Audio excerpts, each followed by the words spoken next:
Guys আজকে আমাদের exam শেষ হয়ে গেল, ওই জন্য বন্ধুরা মিলে ভাবলাম যে সবাই মিলে ঘুরে আসি। আর তোমরা মেয়েরা কি করছো, তাড়াতাড়ি এসে আমার বন্ধুগুলোকে প্রপোজ করে দাও। আমার বন্ধুরা সিঙ্গেল আর আমিও সিঙ্গেল।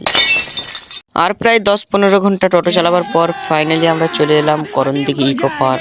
আর আমি অনেকদিন ধরে বলছি যে ইকো পার্ক যাব, অনেকদিন ধরে বলছি, কিন্তু যাওয়া হচ্ছে না। কিন্তু বন্ধুরা থাকলে সবই সম্ভব। কিন্তু করণদিঘি ইকো পার্কে এটা যে কি আমি জানি না, কিন্তু যাই হোক দেখতে ভালো লাগলো অনেক।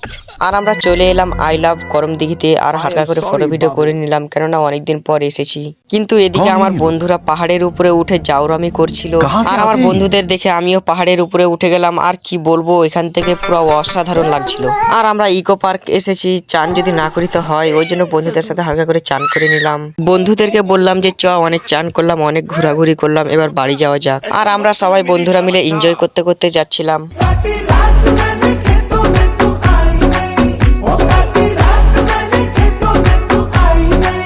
আর আজকে আমরা বাড়ি যাই। আজকের ব্লগ এই পর্যন্তই।